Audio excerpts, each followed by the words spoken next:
it's scary to tease my dad because if you tease him, he comes back twice as hard. Yeah. He is the force.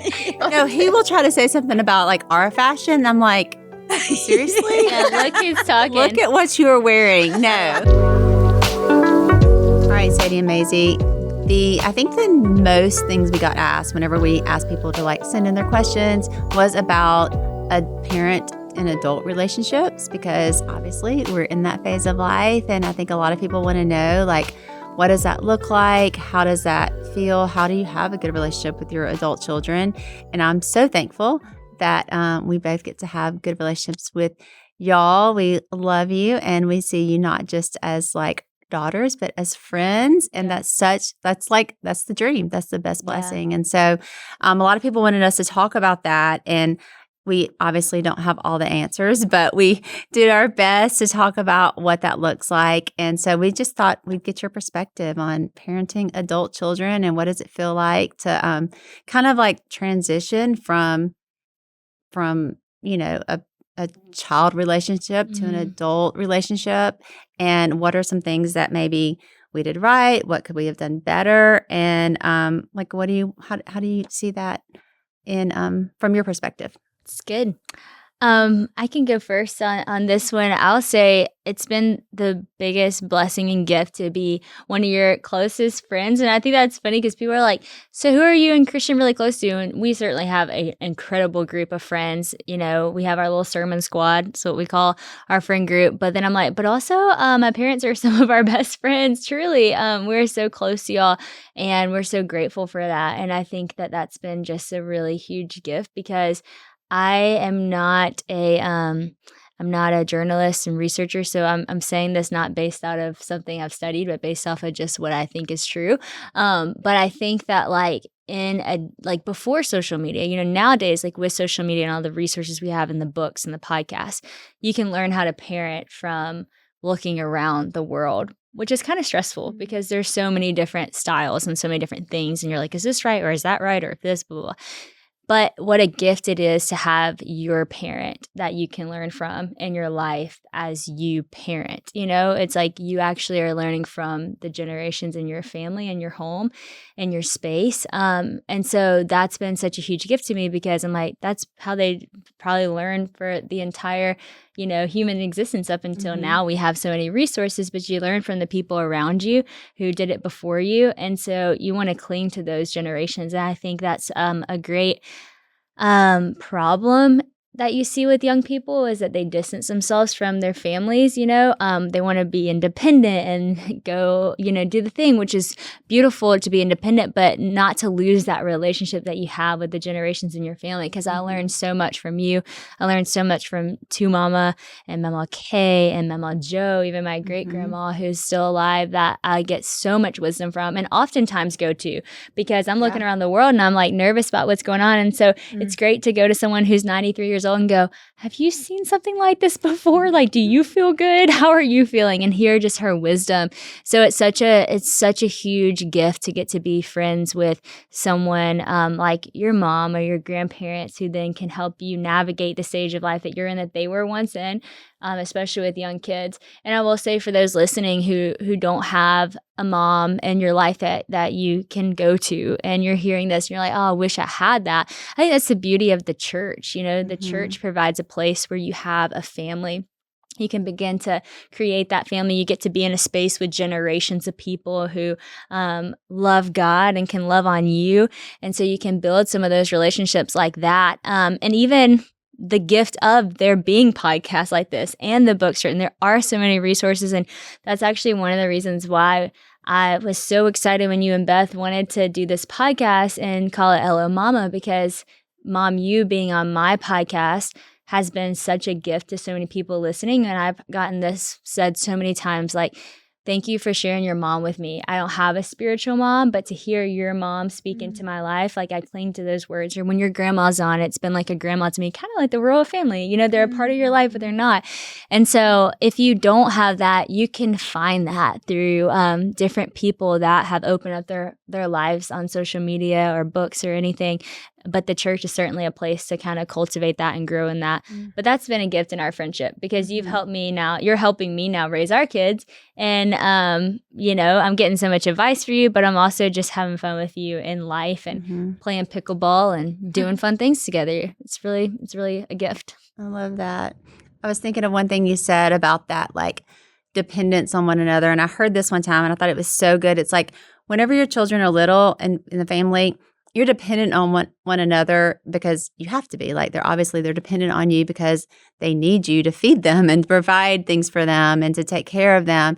But then as they grow, you can either just lose that dependence because you don't need it anymore, or the other side that's unhealthy could be codependent. You could develop this codependence where it's like you are needing one another for unhealthy things. But there's this other place that's called interdependence, and that it's like you're needing one another because you're dependent on one another in a way that's like beautiful and that's giving and life-giving for all that are involved. And I think that's like the place you want to be as a family whenever your kids get older. You want to be a place where you're interdependent and that your lives are intertwined.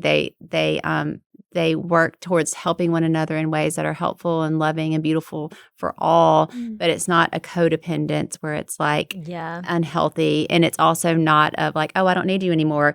You gave me everything I need. You fed me, you clothed me, you took care of me. If money, you're not giving me money anymore, I don't need you. That's the other unhealthy place to be. That's actually so true. And I've actually had friends walk through that where they've seen the codependency thing with their parents and they didn't realize it until they got married. And then, their spouse is like, okay, wait, we're married now, we're a family. And like there's that transition. So I think that's a really good point. It's a beautiful thing. Like whenever you get to step away, for me, I lived in Nashville for 3 years. I got to kind of figure out who I was and what I was going to do in life. I met Christian. We got married. We moved back home. Now we're raising our family. We are our family, but we are integrated within our bigger family and his family. And it's such a gift to be surrounded by the generations and not just be surrounded, but truly be in relationship and be friends with. And it's awesome. It really is. That's a good point. Maisey, where are you at with that? Yeah, I was just thinking, I think when I was younger, I would always see you getting to speak at different events or speak at church and the things God was trusting you with. And I remember just feeling maybe we're on totally two different planets. And when I was younger, I struggled so much with fear and insecurity, and especially socially, I think I had a lot of anxiety. And so I genuinely felt I had made decision in my heart that we were just totally different and that we would maybe never have a friendship because you were able to do all the things that I wasn't able to do. I think also, it's really hard to be in a relationship with somebody that you're constantly comparing yourself to. And I think when I think about my history, I think so many times I would compare myself to you. And then that meant we weren't able to connect on a deeper level because I wouldn't even allow for that friendship to happen. I think another layer might also be that, I mean, in a good way, in a healthy way, you were more the disciplinarian in the house, and Dad's a little bit more. That was until he'd come back with the presents. I'm like, also, great. he's like, he's just. I describe him as just being like a teddy bear to me. He's just like, he's a sweetie. But if he says I'm taking this or I'm doing this, he probably is not going to do it. Especially because I'm the oldest and the only girl. I just give him like a little twinkle in the eye, and he's like, okay, fine. But I think that's also another level of I never, because rightly so, there needs to be a parent. You need to have a disciplinarian because you were.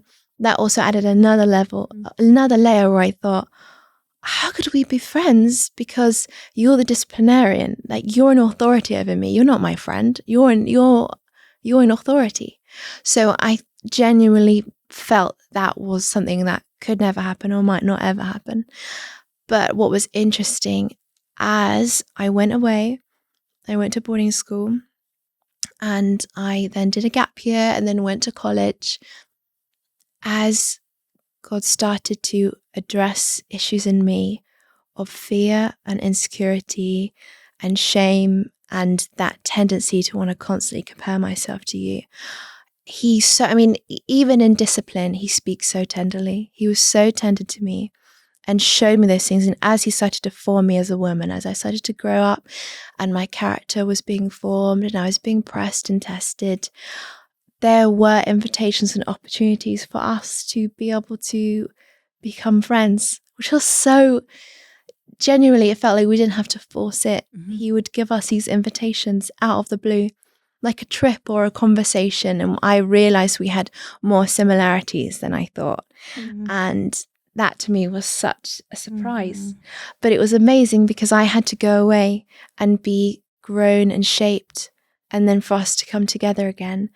And now I'm 23, almost 24, and I would describe you as of us having a friendship, mm-hmm. and you being a friend and a best friend. Mm-hmm. If something happens in life, maybe with a boy or something, you are the first person I want to tell all the time. Yeah, you're the first person I would call if, when the Queen died, I'm like, Maisey, yes. Mm-hmm. But even if we might have had an argument or something, you're still the first person I want, which is the evidence and the proof that there is a friendship. Mm-hmm. And it hasn't been forced. It doesn't feel like an unnatural thing. It really feels like I can say, I really believe it's his providence and his kindness, his promise that when I was born, being the eldest and the only girl, that we would become friends. And I think it's even more beautiful that it maybe took time for that to happen, because now I think, it wasn't like a natural, maybe instant thing, but it happened over time. And now your voice is so important to me, and your friendship is too. And I love to spend time with you. When I come and visit, I'm genuinely looking forward to having time with you.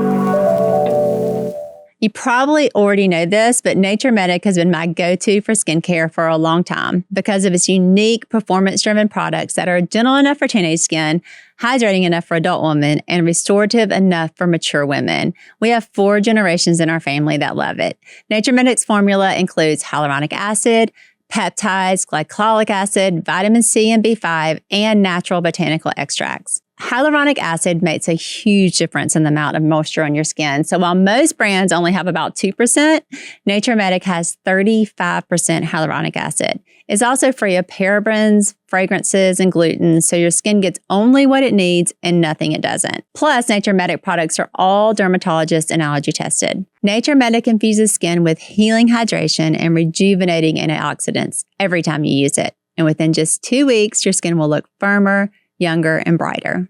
I love Nature Medic, first of all, because it's clean. And I think we're all learning more and more every day what toxins we're putting into our bodies and onto our bodies. So I love that I can trust that it's clean. And I also love that it's simple. I don't have time for like a super long skincare routine. It's simple. It's just 3 products, easy to use, and it really does make a difference in your skin. Get started using Nature Medic and take care of your skin. All you have to do is visit naturemedic.com to save over 40% on the starter kit.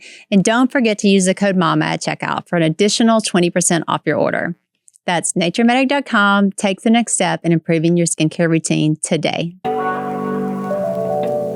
And we had a girls' trip. I don't know if you guys do this a lot, but we actually did a girls' trip to Montecito. And we went to get that smoothie, and that was so fun. It was so fun and girly because that was something I wanted to do for a really long time. There's this kind of trendy smoothie. I sound ridiculous when I'm saying this. Yeah, the smoothie. Yes, I There's a trendy grocery store in California, and I'd really wanted to go up with friends to go and do it. But actually, it was so fun to get to do it with you. Yeah. And then we just it was ridiculous. We just spent too much money on this silly smoothie. The smoothie was like $20 or $25, which is in reality we would never normally do that. But it was like such a fun, silly thing we got to do together. And I'm grateful that I didn't do it with my, just with friends. I'm grateful that we did it together, and we just laughed and chatted. And I thought, oh my gosh, we have so many. We're actually, you know what? The enemy so wants to warp our view of each other, when actually we have so much in common, and we actually have so much that we can talk about together, and actually so much we can do together, like getting to do this together. Yeah. If you would have told 12-year-old me that we'd be doing this, I think there's no way I could sit next to my mum and do that. There's no way. Wow. But now I can sit next to you and think, no, wow, God's really brought us together in such an amazing way. We have so many similarities and so many things in common. I know Dad always says, he's like, you two are a force. He's like, I never want to be against those two, because it's like we move as one, we think as one. And when we have, I mean, you're very good with managing, like if someone else has a strong opinion, you're very quick to listen, slow to speak. So you've taught me so much. Like even that as a friend, I'm like having you alongside me, because I'll be like, I think I've got something to say on this. I'm like, actually, look at my friend. Look at this woman who I'm so proud of and I'm learning from, except for I'm like 24 years older than you. And you are teaching me stuff as my friend. And just the way you navigate that. But Dad's always like, oh no, the force is here. But if we have something in common, as in something we want to tease my dad about, oh my God, then that's when it's not good. When we get together and we're both teasing him so much. He comes home with new sneakers and we're laughing at him. Panel has decided these are not. Yes. That's fun. To be the only girls in the family. That's actually so true. We can be mean to Dad when he gets new shoes. I feel very convicted. That's actually not good. When we're on the same page about that, that's not good unity. That's not good unity. That's hilarious. That was beautiful. Do you tease your dad sometimes, you guys? Well, it's scary to tease my dad, because if you tease him, he comes back twice as hard. Yeah. He's the force.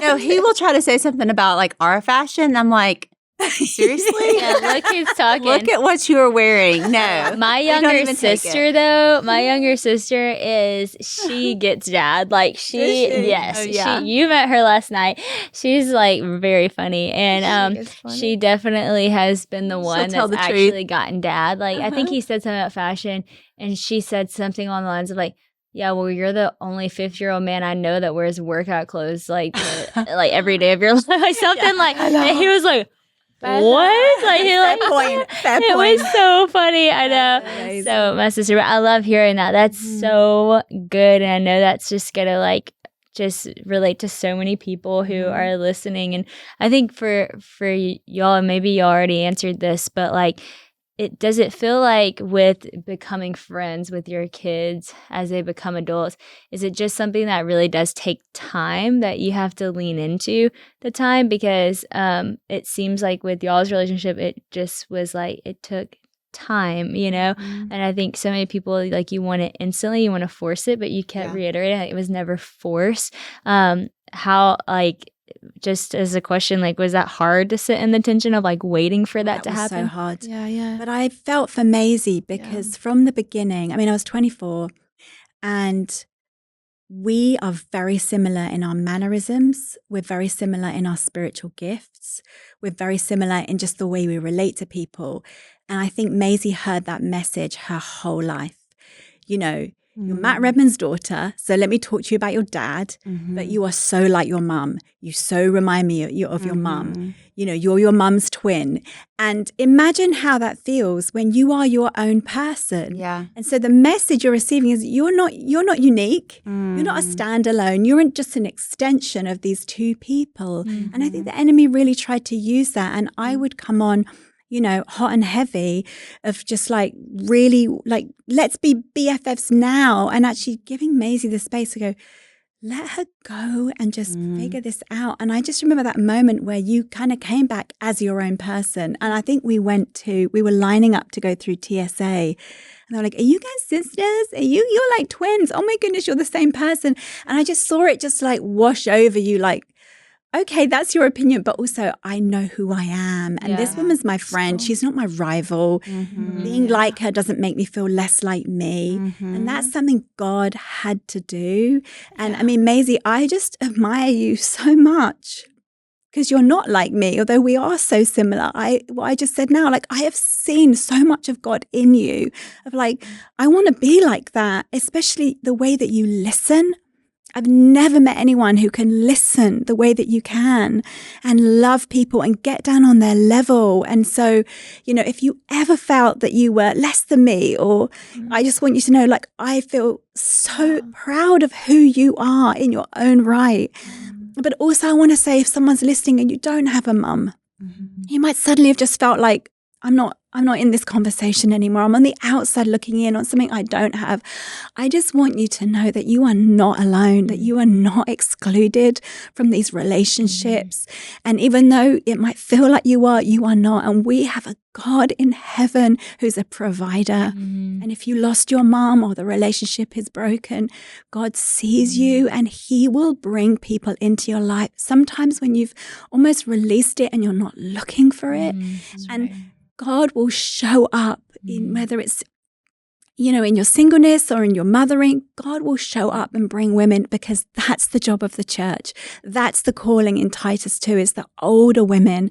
Sadie is an older woman to a whole lot of younger women, and so are you, and so are we. But with this podcast, could it even be something like that? Well, we're not trying to say, oh my gosh, look at us as mums and BFFs, and like, you're a part of that. Listen to me. In your car, in your kitchen, in your college dorm, you are a part of this, because we're the family of God. And so with this podcast, it feels so inclusive, and like, we're like, come over here and sit with us, because we belong together. It's great. Yeah. So good. Yeah, Mom, thank you so much for sharing that. Love you. That meant so much. I love you. And I do think that friendships have to have the right conditions. And I think I had to, the conditions as in like the soil, the conditions of the soil, I think I needed to have the humility to be able to consider having a friendship. And that meant I had to deal with the ways I was comparing myself. I needed to humble myself. And I think then when you extend your hand for a friendship, that's when things really bloom. It's amazing. And I think I remember I was thinking about, you actually went for a walk a couple of weeks ago, and I was just thinking about my mom and how grateful I am for you, and what you've just, every good thing I've ever done has always been your idea. So like a school or a camp or even meeting this friend, it's always been her idea. And I was on that walk thinking that, and I had this picture of me holding this bouquet of flowers that was really beautiful. It was a beautiful bouquet of flowers. And I remember I saw this picture of me taking the flowers and nailing them to the cross. And as I was nailing them down, it was the nailing the comparison, or the fear of even being known so intimately, and the fear of maybe not being good enough and wanting to be the best daughter. And then I remember I walked away and I prayed, Lord, let your will be done. And I turned around and there was a garden of flowers of all these variations, and it was already more beautiful than it was in the beginning. And I thought that's what it looks like to, when you nail that, when I nailed that comparison to the cross, that actually that's what the blood does. It speaks a better word. It spoke a better word about our relationship.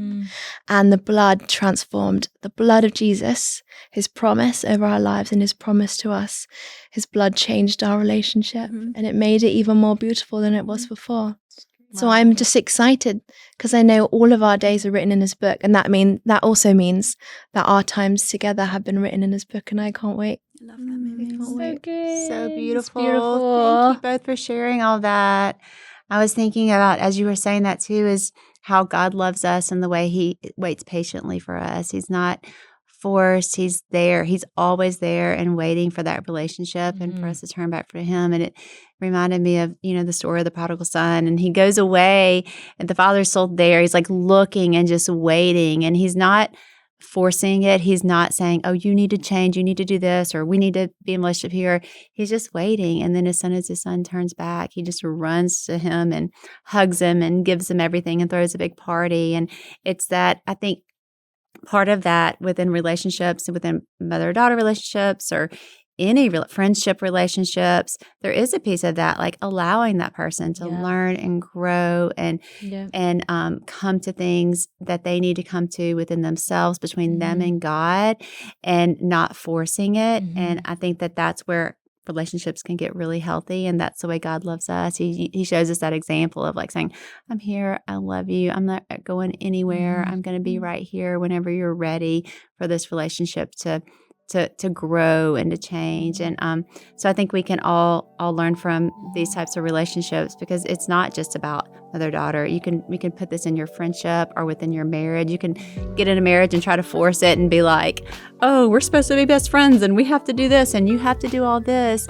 And that only pushes the other person away. But when you can allow the freedom for that other person to grow and to work on those things with God, work on those things within themselves that are hindering that relationship, then you can come together in a way that's really beautiful and that's really healing and that's very healthy.